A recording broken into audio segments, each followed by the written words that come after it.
Hey y'all. Hey y'all, welcome back. Welcome back. Welcome back. Hey, I'm Mariah, And I'm Ratidzo, and you're listening to Hella Foreign. the podcast where we share a different perspective. I like the excitement, sissy. But yes, before we get into our topic of self-identity today, how you doing? I'm tired, but I'm good. I'm tired. I feel it. I am not gonna lie, it's been a long week, but I'm really well. How are you? Good. Minus these allergies I that are know. insane. Yeah. So you guys might hear some sniffles and shenanigans later on. So that's why the allergies and pollen is real out here in Sagtown. But yes, I'm doing good. Take some Zyrtec, you'll be alright. Girl, that stuff don't work for me. Anywho, I'm really excited about today's topic just because it's really pulling in from our last episode of self-love and care. Yes. But yeah, basically we're going to really deep sea dive into finding out who we are, why it's important to know who we are, you know, where does that come from, why is this relevant, and sort of what our journey looks like of self-identification. Yeah. What are these proper terms? I was gonna say the most proper way possible. Yes, self-identification. Yes. But yeah, we sort of thought this would be a great way to lead from the last episode because I feel like self-identity, with knowing yourself, then you're able to take care of yourself and love yourself. And love yourself, yep. And it can be a meaty conversation, so we just wanted it to have a little solo spotlight for ourselves. So to start off, I could shoot asking, why is this really important? Why is self-identity important? Yeah, I think that I don't know, I think it's one of those things where I think it takes a lifetime to get to know who you are. And I think it's something that we as humans are constantly seeking for or learning about ourselves. At least I personally try to. And I think just a concept, the mere concept of who are you? That's a really hard question to ask. And we're ever changing. We grow, we age, life happens, circumstances change, and these are things I think that affect your self identity. So I think it's definitely a very important topic, just because we should all know who we are, and we should all try to get to know who we are day by day, and how we change, how things change us should be something that we should be persistently and consistently like working on. Right. Yeah. Yeah, I definitely agree with you, and I just feel like times 20 on what Yeah. you said. And then I generally, when I was thinking about that question, I feel like at the end of the day, it's a life journey, but it's something that you sort of have to own as early as possible. Yeah, and that's hard to do. Yeah. Yeah, I feel like with not knowing yourself, it makes it more challenging for you and the people around you when situations of like adversity come into play. It's like when there's a challenge, you don't know how to handle it because you don't even know what you would do. Right.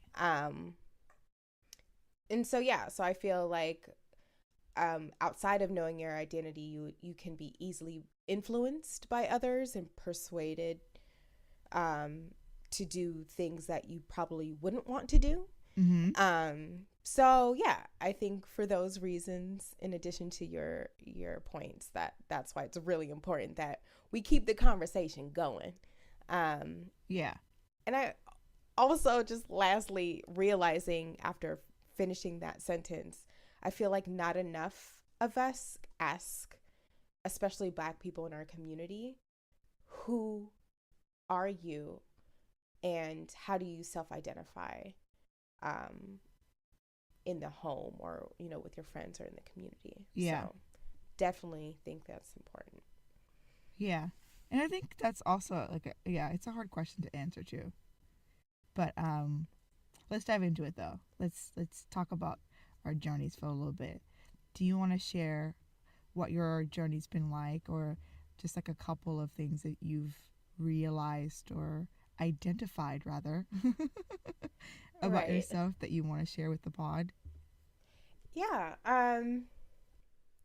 I feel like I'm gonna keep repeating this, but self identity is a long life journey, and I realized with my upbringing, sort of what we were talking about offline of, although I was born here in America Mm-hmm. and I'm American, Mm-hmm. um, my parents are Haitian. So not only are they trying to adapt to the Americanisms Right. in society and raising kids, but also trying to capture, the Haitian culture Yeah. and make sure that's not forgotten. Yeah. But recently, I was able to hang out with my mom before she went to New York for their communion. And, we made some jokes in Creole and whatnot. And then she's like, oh my goodness, you're not Haitian. And I'm like, damn, my own Yeah. mom jokingly says I'm not Haitian. And it's funny because, like, growing up, they would say, like, my twin's more Haitian than I am because he knows how to speak Creole. Sort of what I was mentioning before. Or, when I'm with Black people, I'm not Black. Yeah. And then when I'm with Haitians, I'm not Haitian. Yeah. And depending on their upbringing, when I'm with white people or other races, I'm still not Black. So just Yeah. because of the way I speak or the way I carry myself. So I feel like with that, I've always had the struggle and um not passion necessarily, but like I've always been intrigued of trying to understand my own self identity, because everyone around me has a different understanding or perspective of who I am. Yeah. Um, But I think you bring up a really good point because I've experienced something very similar, and I think in retrospect, it's not so much that they have an idea of who you are; they have an idea of who you should be, right? right. Like you are born, you were raised by two Haitians, therefore you should be Haitian. Um, If we're doing the labels, technically I'm Haitian American. Yeah. right, yeah. So I think that but let me share what I meant by I've had similar experiences. Okay. Um, so I moved here when I was from Zimbabwe when I was 11. And 11, 12, your early teen years, that's really when you're starting to change and become who you're going to be forever, essentially.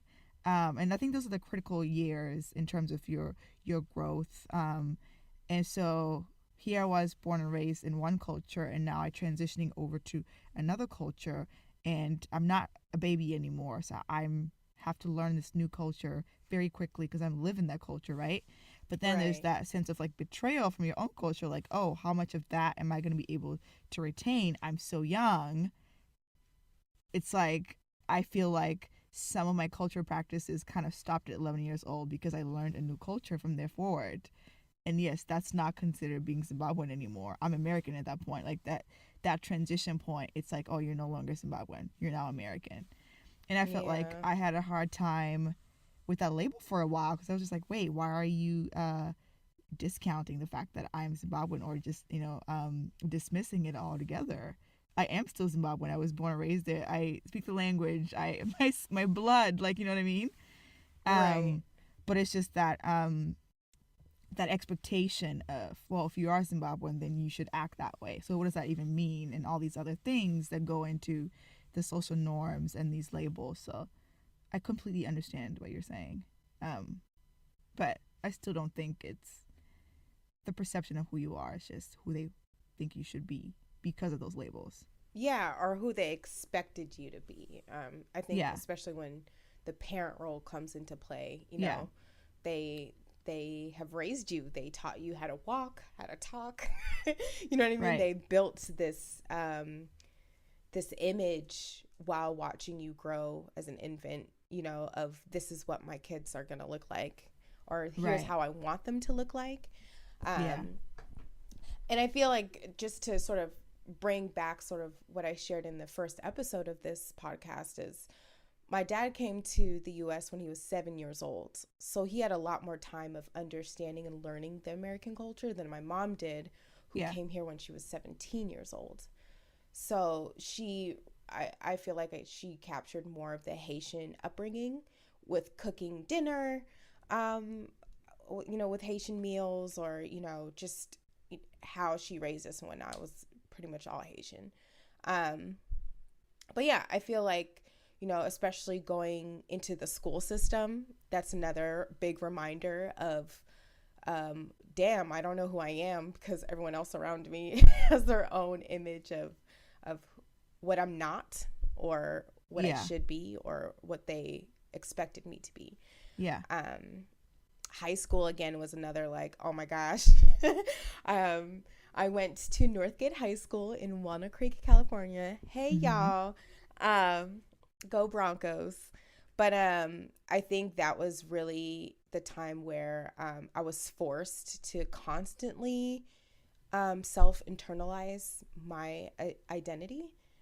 And I think at that point it was like, I'm here to excel and do well in school for my parents. And because I'm a perfectionist, I want to make sure I'm good at what I do. So I think I was able to focus more of finishing my education or going into college versus focusing on, I want to do more Haitian things, or what does Mariah like to do? It was more like, how do I build my resume so that I could have an equal, quote unquote, opportunity for my future? Yeah. But yeah, I think with my journey, it's been more and more relevant and important as I've been getting older, especially leaving college. But I feel like with looking back, I've been able to self-reflect and see who I am based on the people around me and who were in my friend circles, and like based off of what I was able to get from friends and family. I'm like, oh, I like those qualities about them, or those are things I want to improve on. Or those are things I don't want to be like, or don't want to be identified as. Okay.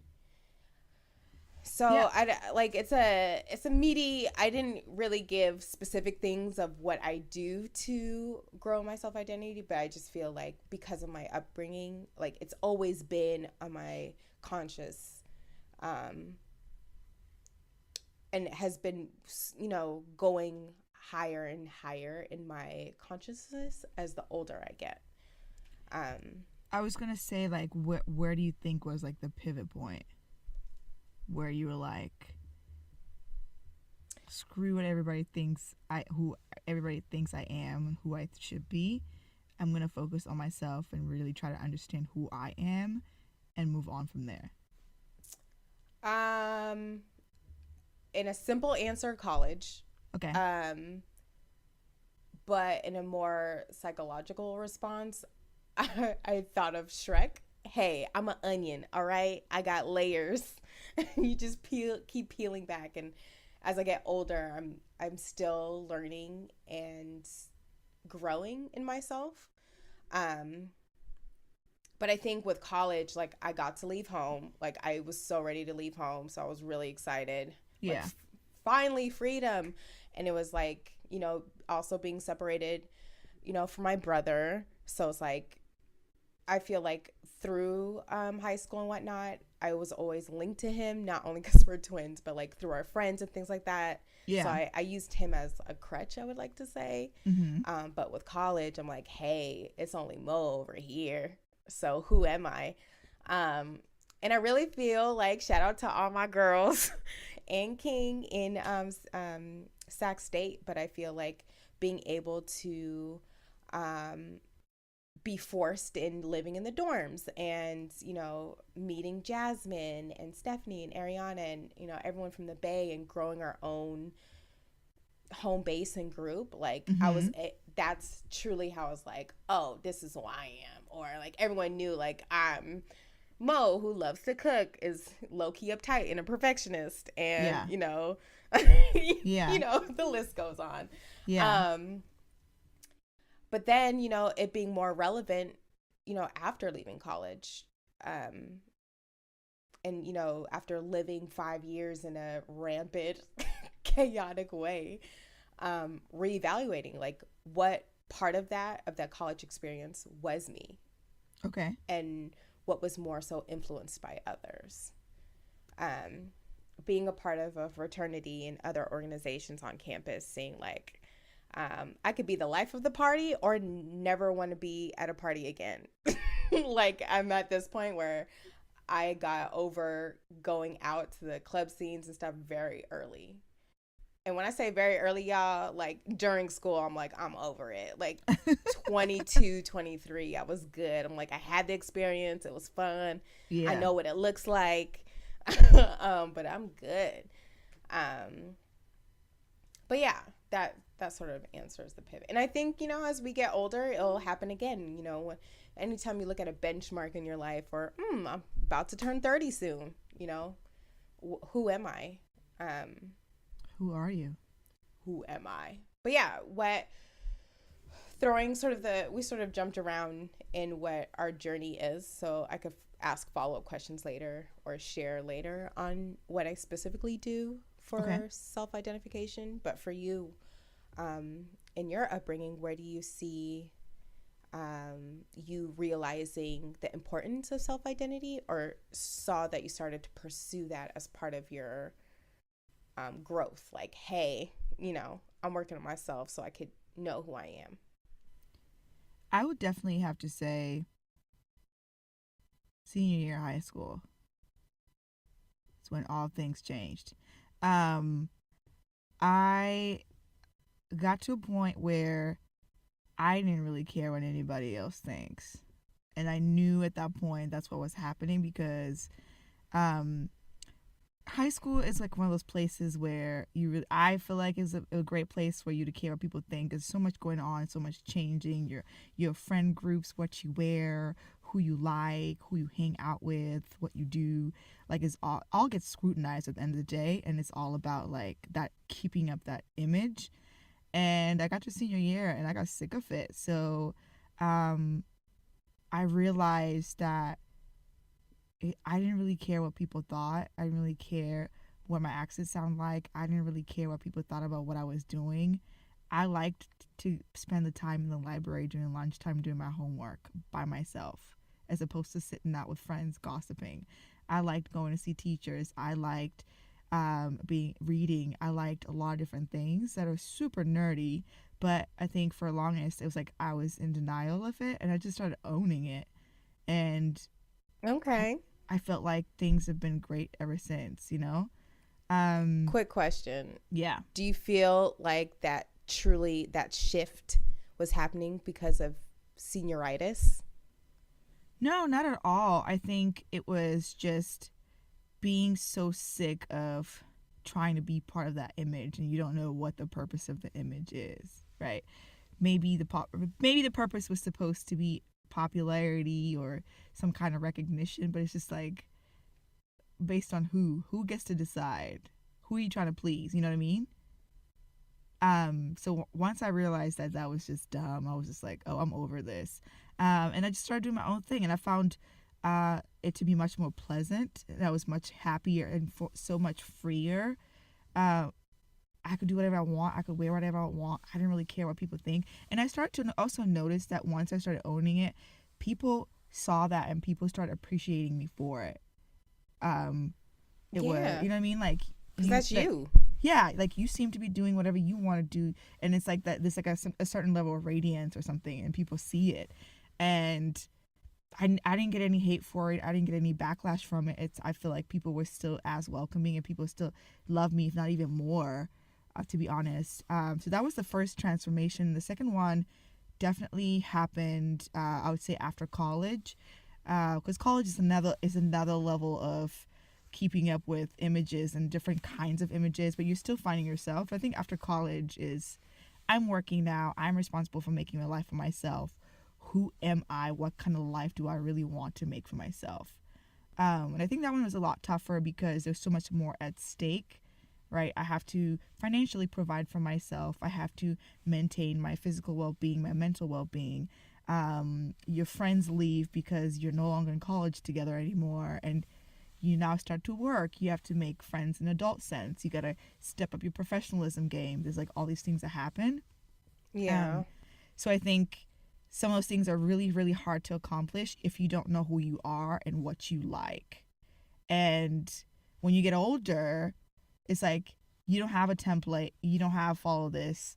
When you get in the adult world, you don't really have image to keep up. And the media wasn't as, to me at least, I don't think so, like social media wasn't as influential at the time as it is now. So you're on your own, figure out what you want to do, who you want to be.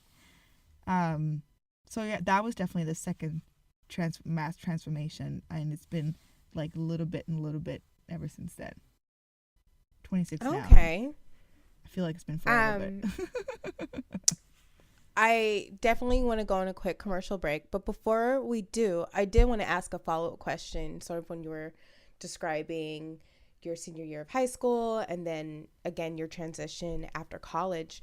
What were some of who or what specifically were the external factors that you felt were implying what your self-identity should be?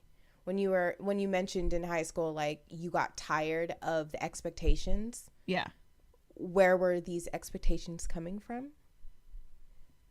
Just high school in general. I know, but when I asked that specifically because I feel like a lot of the times we talk in a way where it's like, oh, it's like the environment or whatnot, but then it's like, in reality, was it truly environment or our own self pressuring ourselves of the expectations that we grew up to think is the life we should be living versus people actually being like, Retizzo, you need to have straight A's, so, or you need to show that you're popular by hanging out with us at lunch. Did that generally happen? That particular one, no. I think do you know what I'm saying? I do get what you're saying. It's a really good point you bring up. It's a very good question. I think the one that I can think of that stood out is your social spaces, right? And it's not so much like the friends you're hanging out with. It's like, what do you guys do, right? Like high school is the years in your life where parties are birthed. If you don't go to parties, you're seen as like the nerd, the one with the strict parents. I think there's a lot of stigma around that. I was not allowed to go to parties. I never went to parties.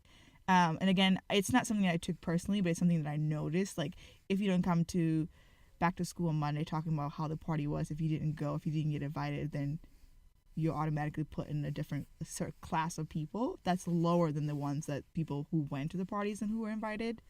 And also how you dress, like what do you wear, what kind of clothes are you wearing, which brand labels are you wearing. Those were some of the things, at least in my high school, I felt like were definitely brought to attention a lot. Oh, it's like, oh, what shoes are those, where are those from, where did you get those, kind of like demeaning sort of statements, you know what I mean? Like, if you're not wearing Nike, if you're not wearing Ed Hardy or whatever, you're not anything, kind of thing. Those are two that like stand out to me the most, and I totally got sick of those after a while. I was just like, screw this. I don't go to parties. Huh? No, I was saying like, yeah, right. Agreeing with you. I still feel like it still doesn't really answer, because it's like, did someone say, Retizzo, you're a loser, you're not wearing K-Swiss? That I particularly remember? No, I don't. So then where are these pressures truly coming from? Again, I as I just mentioned, the talk, the gossip, the things you hear, the way people look at you, the way people feel, they make you feel, rather, excuse me. That's where it's coming from.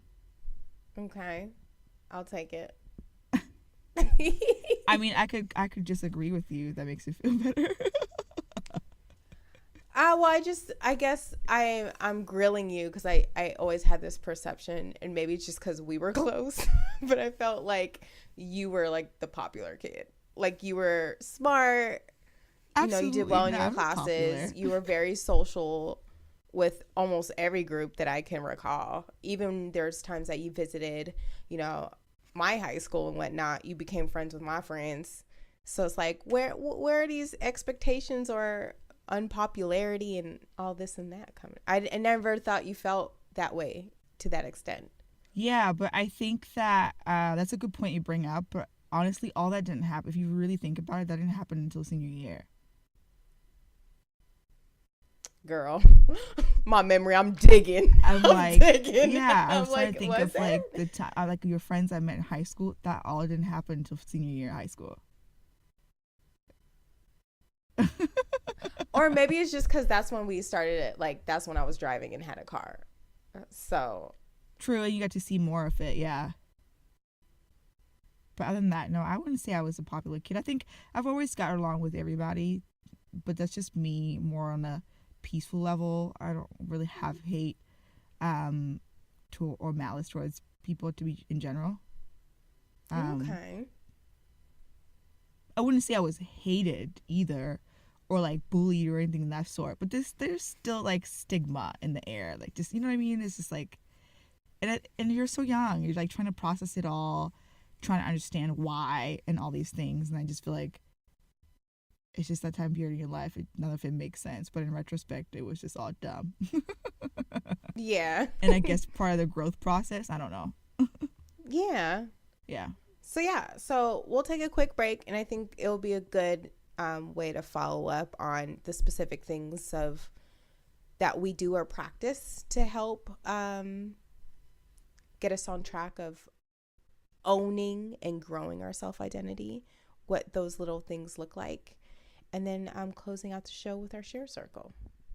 But yes, thanks, y'all, and we'll be right back.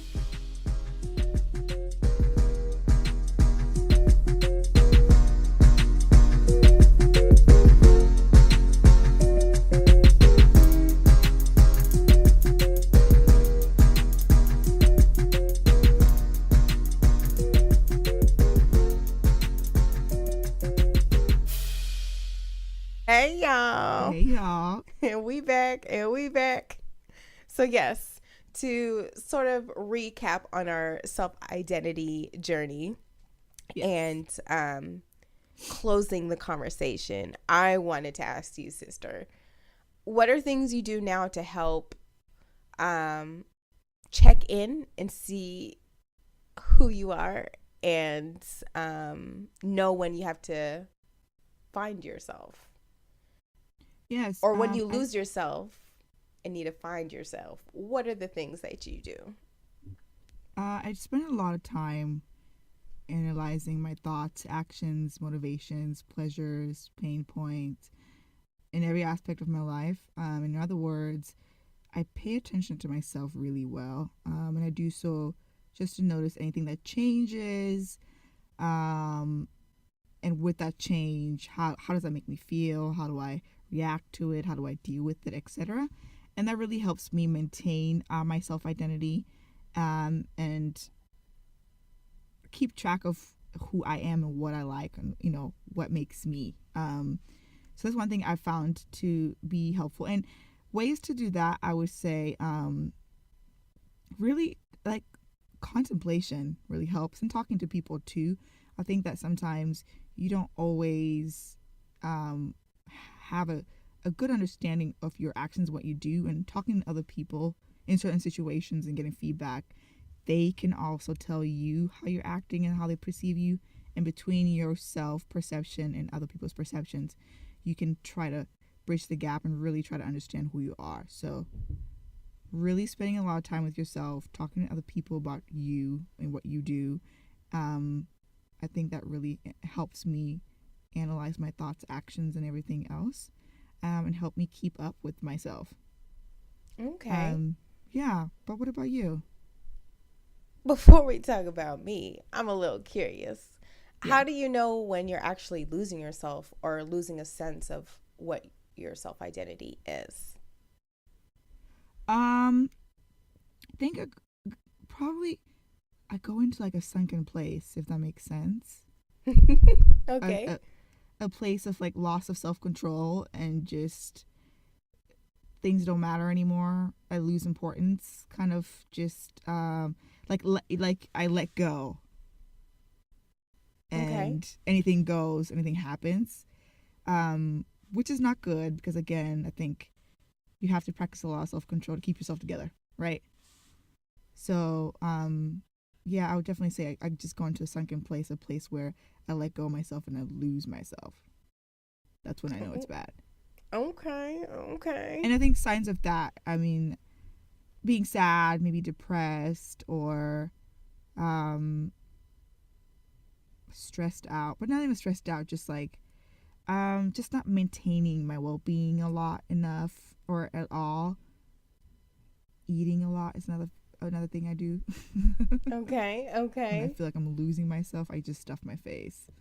But yeah, but again, I've taken some time to analyze those changes, so I think you have to just spend some time. You know when you're breaking, you know when you're losing yourself, and you know when you feel like things are going bad. Right. When you start to ask yourself, what is life? Yeah. On a serious note, too. Yeah. Like, no, yeah. I know I laughed, y'all, but that was a serious comment. Yeah. Damn. But anyways, what about you? Yeah, I feel like, sort of like you were mentioning, really spending a lot more time with myself. I love being by myself. So I feel like, especially leaving college, I feel like part of my personality is loving to solve problems and help others. Okay. And I feel like I truly overexerted myself and went above and beyond to the point where I did lose a sense of self. Yeah. So I really want to say, ever since I graduated, I've just really been on my own little path of figuring out myself. Okay. So whether it be attempting to consistently write in a journal, which I have failed again miserably with that, but I always come back to it, because there's times when I really feel inspired to like, I need to write this down.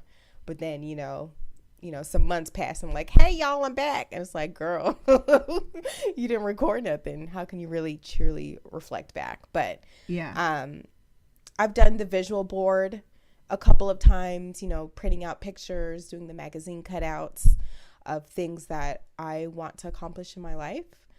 But as a con, I realized with that project, like, I would focus so much on the planning process. It's like, and anytime I get lost in what I said I wanted to do or trying to figure out what I'm doing, I look back on those things and I'm like, oh, well, some changes need to be made. And then I spend even more time trying to plan out my life versus just living it. Yeah. So I've definitely, in the journey of myself and finding myself, sort of getting lost in the sauce. But, that's part of the journey. Definitely trying to identify my own thoughts versus those from others, especially from friends and family. Specifically, my mom. Mom, I love you. But I feel like her voice is like a subconscious voice of mine. Like, oh, mom would probably want me to do this, and be like, oh, let's pause. What does Mariah want to do? Moms do that to you. Yeah. Is this really relevant or important to me? Another thing is really building my self-worth and confidence. I feel like, especially recently, by pursuing doing this podcast and starting my own consulting firm and being an independent contractor. Those are things that years ago I'm like, oh, that would be cool if I did it, and it's like, well, why not? And then actually doing it helps build my self-confidence and then my self-identity, and being like, oh, these are the things I want to do and I feel passionate about. Okay. So that also helps as well. Another thing that I like to do, part of my self-care and self-love as well, because I feel like they're all sort of interchangeable, is trying to start from a clean slate. So there's times where I might fast for a couple of days just to get a moment of clarity, and just trying to detox and flush my system to start fresh and new. And it helps sort of recharge my sense of self. So those are some things I've been doing these last couple of years. Especially when I really feel like, oh my gosh, what am I doing? And like, oh, I need to just not eat. Yeah. And I realized, sort of like what you mentioned earlier, is that like it's easier sometimes just to eat your feelings or frustrations away. And a lot of the Yeah. times when I fast, I realized like, damn, all these times throughout the day that I'm hungry, like take out these hunger pains, these are all other times throughout the day I would have been snacking on something. Why? I don't know. Because um it tastes good. I know, but you dig in deeper, like, why do I eat during these times? During my down times, if I'm not busying myself, then I gotta eat, or I gotta try to do something else. So yes, trying to stop myself from eating and going into prayer and really seeing what I'm truly trying to pursue, what I really want to do. Um, but yeah, I think with the more time I have, the more time I'm constantly trying to self identify. Mm-hmm. Um, when in reality, I think, sort of what I was mentioning, I just need to live. I feel like at this point, I'm 27 years old. I, I'm pretty much am who I am. I've been consistent for multiple years now. So I think I just need to stop being in denial and just live. And yeah, I feel like with creating little wins along the way, I'm like, oh, I can do this, or maybe this is me. Yeah. um, but yeah, I hope that answered the question. I Yeah, feel you like it answered it did. quite great. Thank you. Awesome. Do you have any closing thoughts you want to share? Maybe something you didn't share before about your thoughts on self identity? Um, I think just lastly, just realizing that self identity is truly what we want to make it for Yeah, ourselves. that's so true. And Yeah. I feel like personally in my own journey, I have all these pressures that were just all unnecessary, and I weighed them, made them heavier and weigh on me more than I needed to. It's always good to check in with yourself and ask yourself those questions of who am I? Am I doing what I want to do? But not to an obsessive point where I'm never seen as a success. Mm-hmm. I'm always seen as a failure to myself just because I'm so hard on myself. It's like, the days I do great, that's just a regular day. The days I mess up, I'm like, oh my gosh, do you know what you're doing? What's going on? Like, Yeah. Mo, calm down. Girl, you're human. So yeah, I think my biggest takeaway is with the journey of self identity, acknowledging that we're all human and it is a journey. Looping it back to this is a lifelong journey. Yeah. So those of you who got it early, kudos to you. Those of us who are still on the journey, you know what I mean? It's going to continue. So just take it day by day. And yeah, I guess that's pretty much it. I'm sure once you say something, I'm like, oh yeah, and this, but yeah, that's what I have to say for now. It's scary to me. It's something that is on my conscious a lot.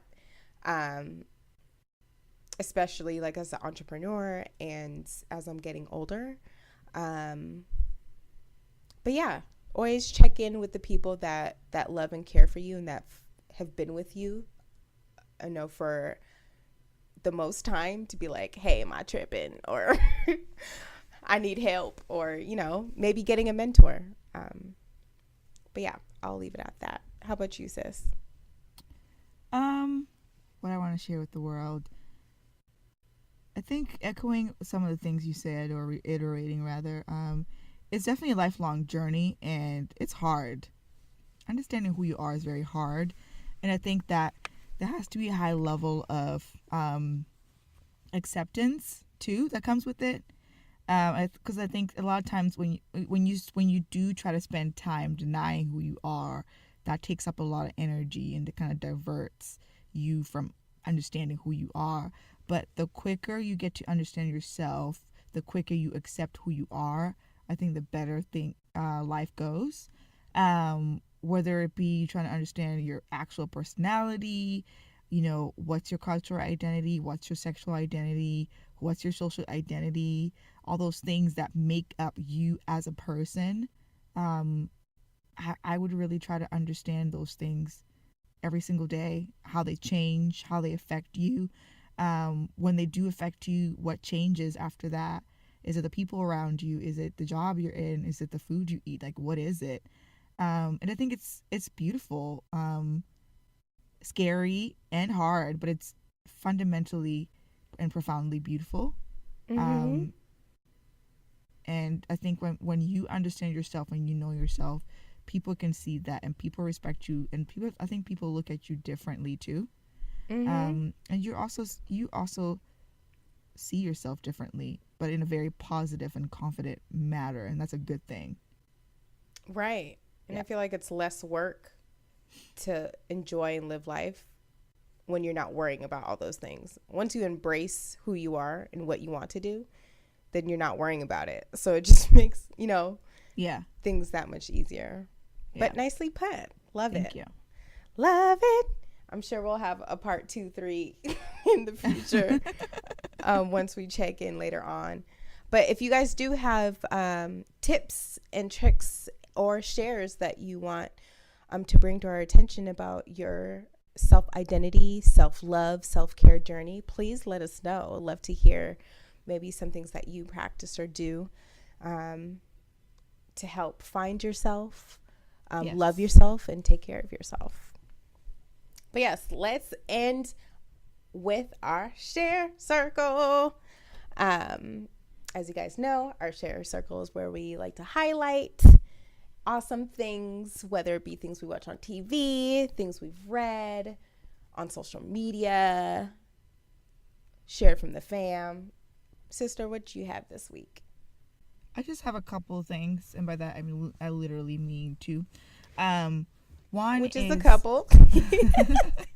one is a rapper, actor, director, writer named Childish Gambino. Put out a new video called "This Is America." Yeah. It's very interesting. I think if I say any further, I might ruin it. So make some time if you have some time. Childish Gambino, Gambino, put out a new music video called "This Is America."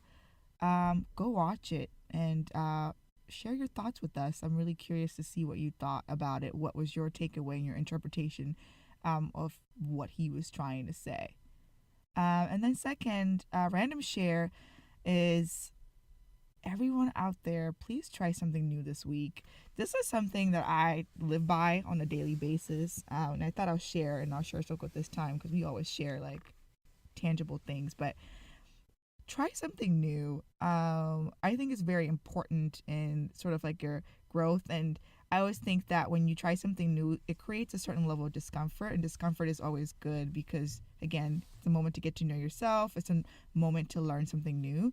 So whether it be reading something new, wearing something differently, cooking something new, talking to somebody new, whatever it be, I really, really encourage you to try something new this week. Nice. That's my share. Okay. And to dibble dabble on the sharing something new or sharing something new, doing something new.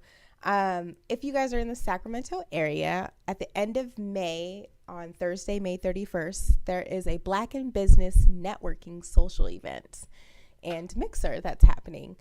It's going to be at the park, and it's from 6:30 to 9:30. And I feel like with my entrepreneur journey, I'm trying new things or forcing myself to go to more events, help with branding and marketing myself so more people know what I do and how I can help. So that will be my something new at the end of this month. My other share this week is one, just shouting out everyone who's been able to like, share, and repost our podcast. Special shout out to Wokeland. Just saw y'all repost on Hey, SoundCloud. Wokeland. Hey y'all over there. Hey, being great. Wokeland. Yeah, so I wanted to say thanks. We see you, we hear y'all, and continue to share other stories and greatness.